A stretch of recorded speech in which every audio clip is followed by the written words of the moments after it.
Caros amigos e caras amigas, estamos de volta em mais um vídeo do canal Raciocínios Espíritas, no bloco Psicologia Espírita. O bloco Psicologia Espírita é um bloco do canal que se dedica a examinar, estudar temas psicológicos e comportamentais, fazendo a sua correlação com a doutrina espírita.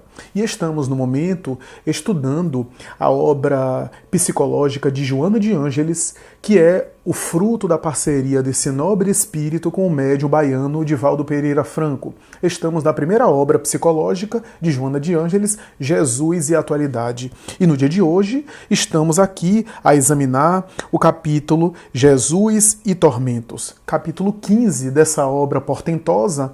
Esse trabalho é uma parceria em dupla minha, Flávio Santos, com a minha amiga Patrícia Lins. Eu vou fazer aqui algumas considerações, depois Patrícia Lins vai concluir fazendo as suas considerações. A princípio, podemos dizer que nesse capítulo, Jesus e Tormentos, Joana de Ângeles faz, como é de praxe, né? Mas ela faz uma abordagem bastante psicológica, mas ela faz uma abordagem psicológica que ao mesmo tempo é uma abordagem de psicologia espírita. Porque quando a gente faz uma abordagem psicológica sobre um assunto, a gente fica no âmbito da psicologia acadêmica, das considerações do inconsciente, da psicanálise, dos termos comportamentais que nos ajudam muito a entender o ser humano. Ora, a gente aborda os tormentos humanos e os conflitos humanos, os complexos, os desafios, como sendo de uma dimensão só psicológica, que aí há um problema que a gente vai examinar isso adiante. Por isso que o nome desse bloco é Psicologia Espírita. Ou, na religião, a gente tem a tendência de espiritizar demais, ou espiritualizar demais, ou transcendentalidizar demais, sacralizar demais. O que é que eu quero dizer com isso? Questões e demandas que são emocionais e humanas, a gente sempre dá uma abordagem, uma explicação espiritual, mística, no caso espírita, obsessiva, que não é o caso. São dois exageros. De um lado, querer explicar tudo de uma forma espiritual no sentido negativo da palavra, no sentido religioso da palavra. Ora, tentar explicar tudo de maneira psicológica, negligenciando, desconsiderando as raízes espirituais em todas as questões, já que o eu psicológico, o eu interior, o eu emocional é nada mais nada menos do que o espírito, o ser espiritual ali presente. Então, essa é uma abordagem interessante. Por isso que o bloco Psicologia Espírita procura levantar algo que nós não temos visto ultimamente, que é essa análise e essa interseção entre as contribuições comportamentais da psicologia e as contribuições espíritas, conseguindo produzir uma interseção entre esses dois elementos. Por que estamos falando isso? Porque em Jesus e Tormentos, Joana faz isso. Joana faz uma abordagem que é psicológica, trazendo os elementos comportamentais, trazendo os elementos espirituais na questão e correlacionando com a figura extraordinária, inesquecível de Jesus. Então é interessante pensar isso. Por quê? Porque a dimensão emocional e a dimensão espiritual se tocam em algum nível. Em algum nível. Em que o espiritual se influencia o emocional e o emocional influencia o espiritual. E é essa a questão que a gente está trazendo aqui.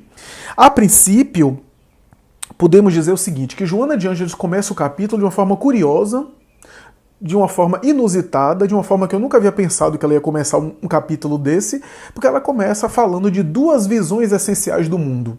Uma visão hedonista, eu que estou chamando assim, que considera, segundo ela, a vida apenas física, material e o ser humano apenas como uma massa de carne, e a outra, uma visão religiosa tradicional, e podemos dizer até superficial, que é aquela ideia de que a alma é uma alma criada no momento do nascimento, é uma alma quase que da mesma forma que um corpo, é uma alma que não tem tanta diferença qualitativa em relação ao corpo material, é uma alma que praticamente não tem autonomia e que após a morte é fatalmente, compulsória e deterministicamente levada a regiões fixas após a morte, nas quais ficará para o resto da eternidade. Essa é a religião tradicional, é a visão sagrada, superficial e tradicional, que Joana vai dizer que essas duas visões produzem muitos tormentos na existência e na experiência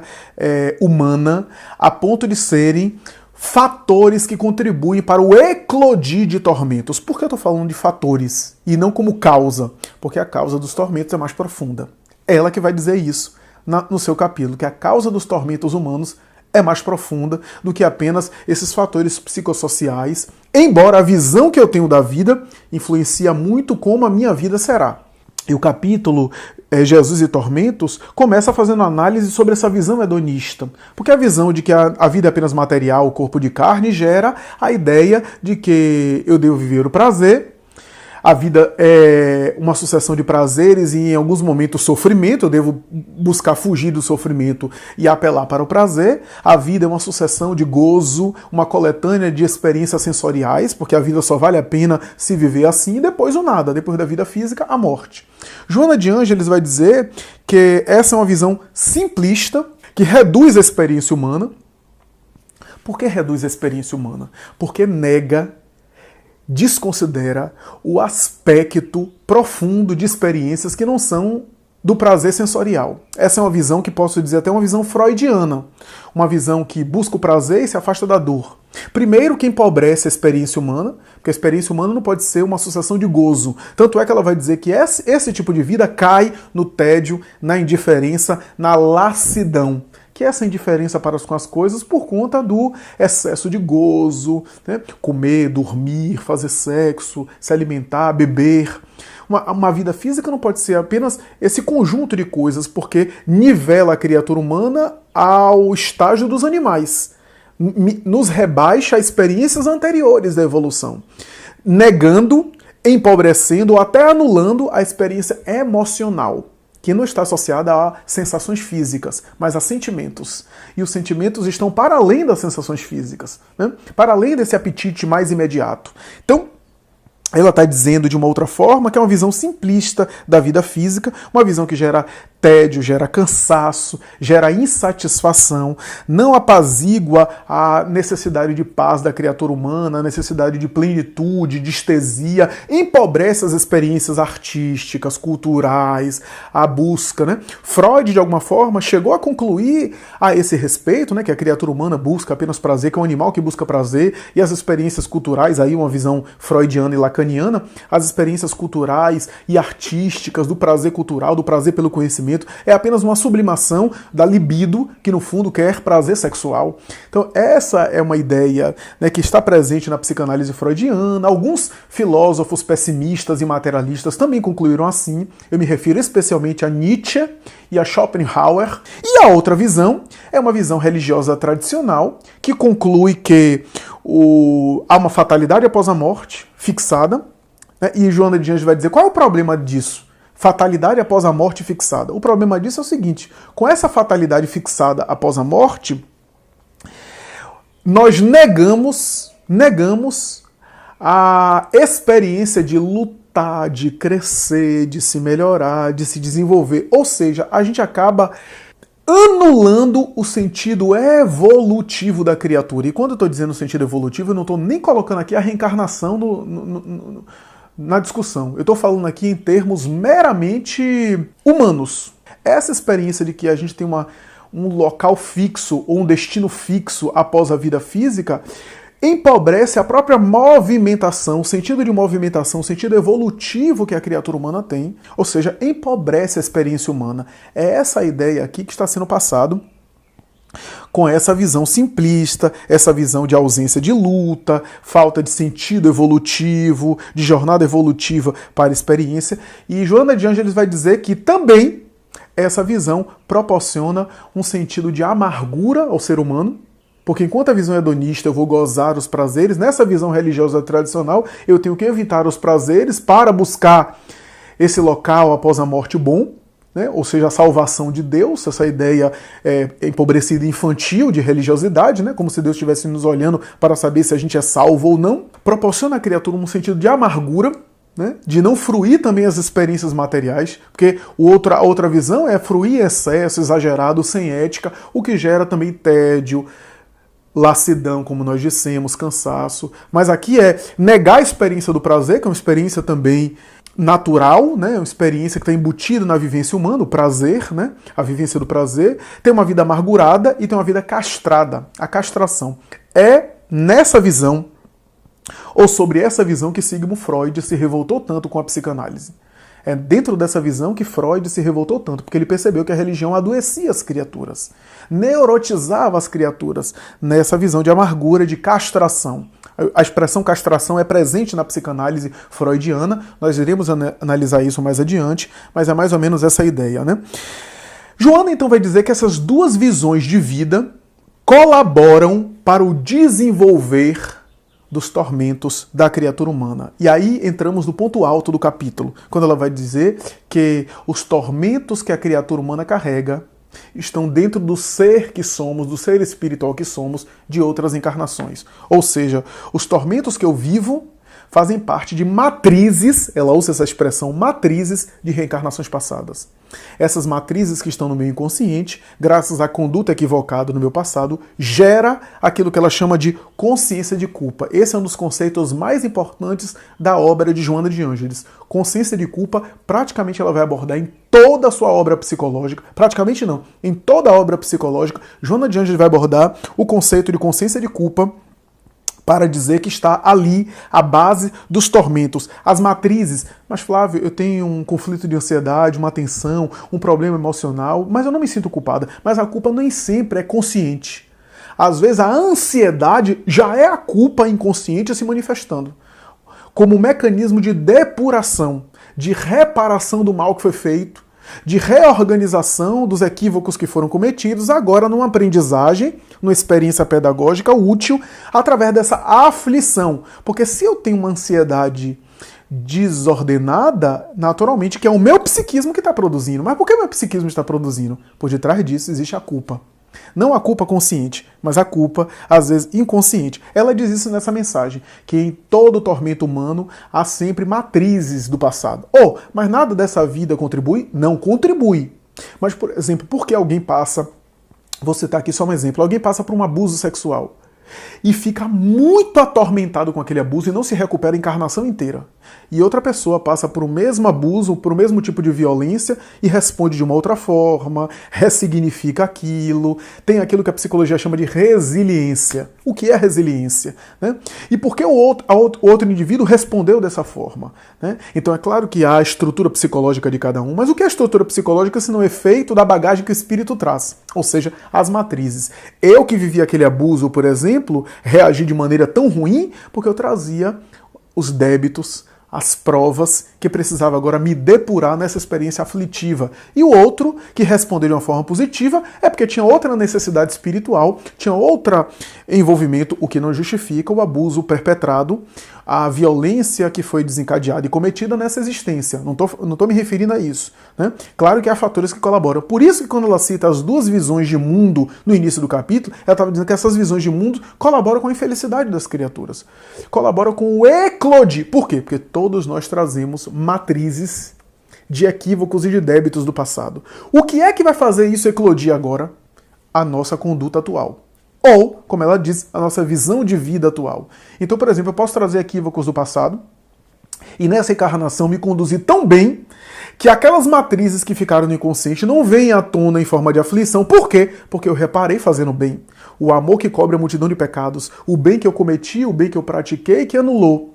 Mas aí eu venho nessa existência atual, com débitos do passado. Aí começo a reincidir nos mesmos erros, aí começo a me exceder nos vícios. O que é que vai acontecer? Aquelas matrizes anteriores desabrocham. E aí vem, por exemplo, uma depressão, um transtorno depressivo, um conflito de ansiedade, que às vezes tem.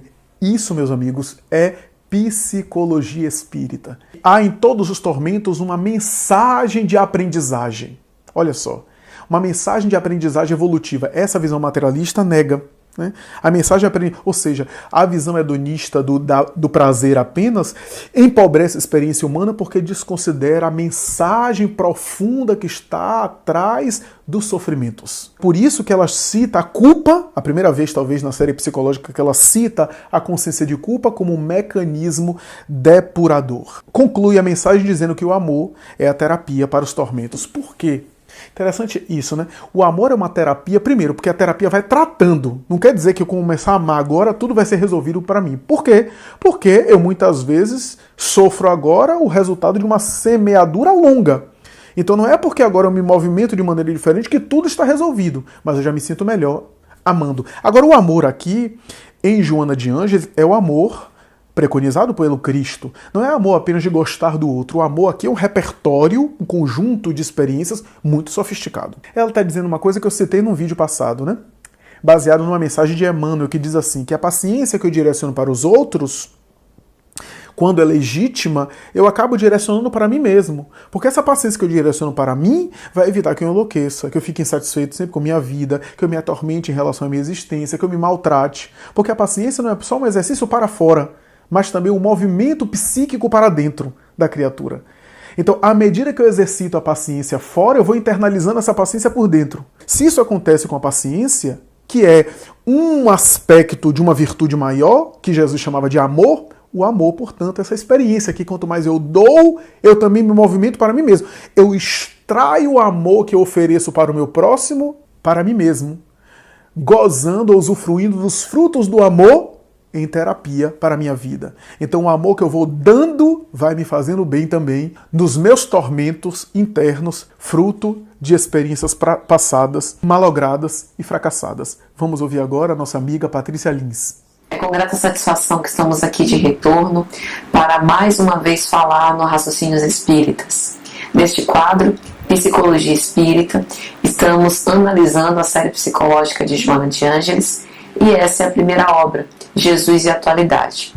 Juntamente com meu amigo Flávio Santos, nós estamos avaliando todos esses capítulos e hoje nós falaremos sobre o capítulo 15, Jesus e Tormentos. Joana de Ângeles inaugura o capítulo falando que muitas vezes as criaturas humanas nos torturamos porque tentamos viver dentre dois extremos. O primeiro extremo de prodigalidade, de viver para os instintos mais asselvajados, para a epiderme das sensações, e de outro lado, achar que tudo acaba com a morte e que, portanto, a vida já tem um determinismo em si mesma. E assim, os pessimistas não conseguem ter a felicidade mais plena, assim como também aqueles que ficam apenas vivendo para as sensações e para o gozo, não conseguem também chegar no âmago dos sentimentos mais elevados. Quando nós analisamos os grandes filósofos, sobretudo os filósofos do século XVIII, nós temos, por exemplo, Arthur Schopenhauer, que dizia que quem não tem medo da vida, também não tem medo da morte. E faz muito sentido essa asserção, porque aquele que não consegue temer as ocorrências da vida, não deveria temer também as ocorrências da morte. Porque no pior dos casos, na morte, tudo cessaria. Então temer o quê? Se é o fim. E, se não for assim, com a morte, dar-se-ia um novo recomeço de vida, uma vida parecida com aquela que tivemos dentro da própria vida. Portanto, o que temer? Se já conhecemos como vivemos, por que temer uma continuação dessa própria vida? Isso em teoria. Mas na prática não é bem assim. Mesmo nós espíritas, muitas vezes tememos a morte. E ficamos nos perguntando por quê. E por que que isso na nossa atual vida gera tormentos. Em geral nós temos a iniciativa e a pressa de colocar a culpa nas obsessões. Eu me atormento, sinto angústia, uma aflição íntima, porque provavelmente a nuvem de testemunhas que está em derredor são de espíritos inferiores, brutalizados, que estão me intuindo para o mal, que estão tentando me atormentar e me atrapalhar de ter uma vida feliz. E muitas vezes nós nos esquecemos que nós podemos, inclusive, nos auto-obsidiar. E que se uma obsessão pode ser definida de uma forma figurada, como um relacionamento, se nós hoje recebemos essas influências que julgamos negativa, é porque outrora nós estabelecemos algum tipo de vínculo com esses espíritos que sobrevivem à morte. Portanto, não existe vítima ou algoz, é um relacionamento alimentado de ambas partes, psiquicamente, energeticamente. Então, ninguém pode ser responsabilizado pela minha desdita, assim como não pode receber os louros da minha ventura. Eu sou herdeira de mim mesma. Mas ainda no século XVIII, um materialista ateu, Barão de Holbeck, deu uma grande demonstração de que a moralidade não está relacionada com a fé religiosa que nós abraçamos. O Barão de Holbeck não acreditava na igreja. Acreditava que uma igreja era uma alternativa de subtrair recursos dos fiéis os mais sinceros. E acreditava que tudo aquilo fazia parte de um grande engodo. Ele acreditava que nós vivemos de acordo com relações e com forças de atração, como os planetas, na força de gravitação universal. Que nós somos arrastados pela lei de causa e efeito, e o destino é como se fora para nós um grande redemoinho no qual estamos presos e para o qual o determinismo é certeiro em nos dizer que não há vida após a vida. Mas não obstante, Barão de Holbeck, que tinha tudo por ser ateu, de não acreditar nessa solidariedade despretensiosa, podia ter sido um grande egoísta, avarento e solitário. No entanto, ele foi um grande humanista. Tanto que Rousseau, sempre que podia, o elogiava. É o primeiro ateu humanista de que tenho conhecimento.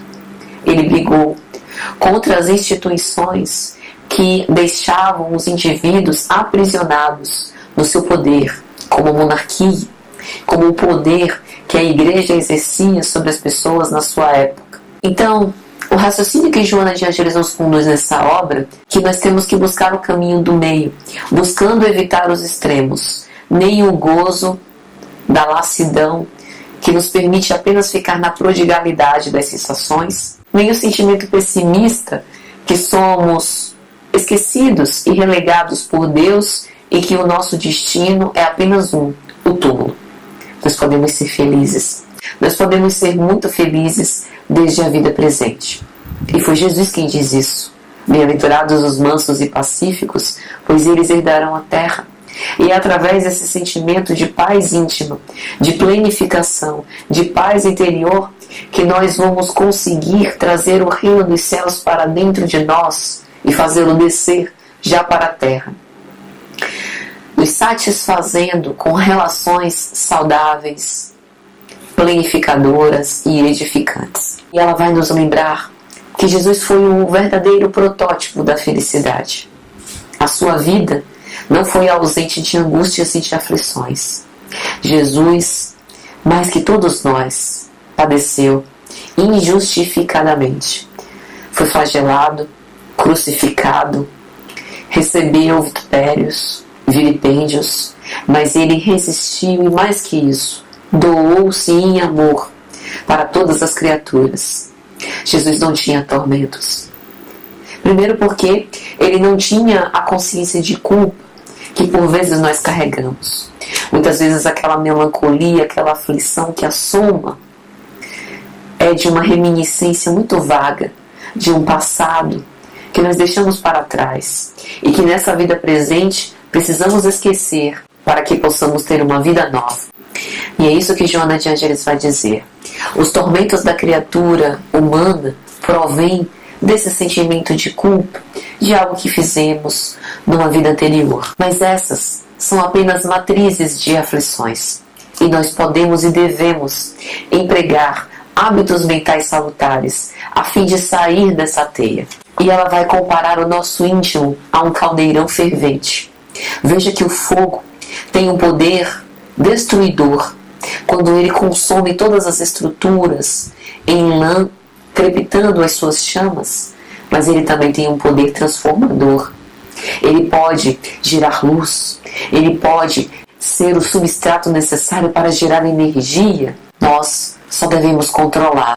Então, nós precisamos entender que essas matrizes não são deterministas, que elas são tendências inatas nossas, mas que agora nós podemos trabalhar para construir novas tendências edificantes e salutares. E Joana de Ângeles vai falar, en passant, a respeito das catarses.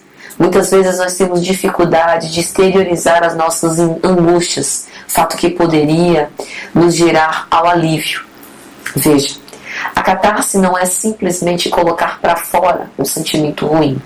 A catarse consiste num sentimento de exteriorização das suas sensações e das suas emoções mais recônditas, com o desejo e com a intenção de purificar-se.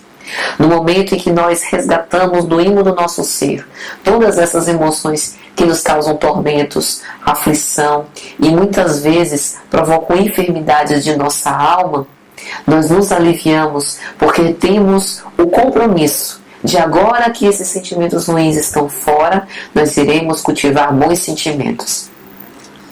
Porque no momento em que eu coloco essas emoções ruins para fora, eu posso simplesmente estar querendo causar compaixão nos outros, querendo suscitar sentimentos de piedade em respeito às minhas muitas mazelas. Não é esse o objetivo. O objetivo aqui é me livrar de um sentimento de culpa e de uma emoção ruim para que eu possa dar lugar a emoções novas. E aí ela vai dizer que na ausência do amor-ação, nós damos lugar à dor e renovação. E é por isso que a dor é uma importante porta de iluminação. Quando nós padecemos, nós nos tornamos mais sensíveis à dor do outro e às nossas próprias aflições. E para finalizar, Joana de Ângeles nos lembra da incrível história de Maria Madalena.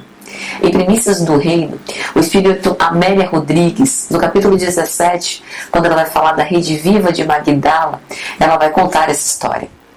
Através do amor, nós vamos nos livrando dos nossos tormentos, acreditando na promessa divina, na esperança de um novo dia que vai raiar. Através do amor, nós vamos nos perdoando a nós mesmos, deixando o sentimento de culpa aqui guardadinho, como um aguilhão da nossa consciência interior, a fim de que não nos esqueçamos do grande propósito, que é evoluir, mas sem nos atormentar. O amor é capaz de livrar-nos de todos os nossos pecados, não de uma forma miraculosa, como se nós não tivéssemos errado, mas de uma forma remissiva, a fim de que nós possamos refazer o caminho com paz, amor e muita misericórdia.